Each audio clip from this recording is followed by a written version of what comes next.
గుంటూరు జిల్లా పాలడుగులో గావ్ చలో అభియాన్ కార్యక్రమాన్ని చేపట్టారు. ఈ కార్యక్రమంలో బీజేపీ రాష్ట్ర అధ్యక్షుడు పురంధేశ్వరి పాల్గొన్నారు. పార్టీ సిద్ధాంతాలు, పథకాలను వివరించడమే కార్యక్రమం యొక్క ముఖ్య ఉద్దేశమని అన్నారు. రాష్ట్ర అభివృద్ధికి బీజేపీ కృషి చేస్తుందని అన్నారు.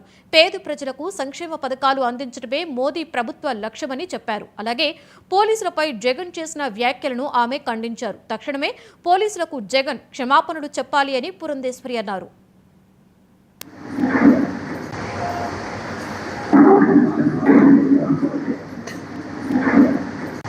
యూనిఫామ్ ని ఒకరు దయతోటి వేసుకోలేదండి.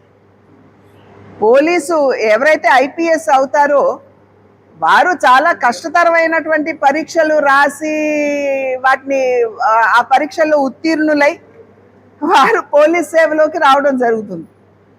సాధారణంగా మనం ఏమంటాం, పోలీసుని నాలుగో సింహం అంటాం. ఇప్పుడు రాష్ట్రంలో లా అండ్ ఆర్డర్ని కాపాడటానికి వారి ప్రాణాన్ని సైతం వారు పణంగా పెడుతూ ఉంటారు. అటువంటి పోలీస్ వ్యవస్థని కించపరుస్తూ, అవమానపరుస్తూ ఆయన ఆ మాట్లాడడం అనేది ఇది ప్రతి ఒక్కరూ కూడా ఖండించవలసినటువంటి విషయం. ప్రతి ఒక్కరూ కూడా ఖండిస్తున్నారు. అందులోనూ అక్కడ అన్నమయ్య జిల్లాలో అక్కడ ఉన్నటువంటి ఎస్పీ ఎవరండి? మహిళ. కనీసం ఆ ఆలోచన కూడా లేకుండా బట్టలు ఊడదీసి కొడతాము అని చెప్పటం ఇది ఎవరు కూడా సహించరు. ఇవాళ 5,000 మంది మహిళలు పోలీస్ వ్యవస్థలో ఉన్నారండి.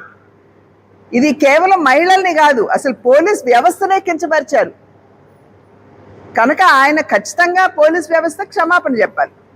యూనిఫామ్ ని ఒకరు దయతోటి వేసుకోలేదండి. పోలీసు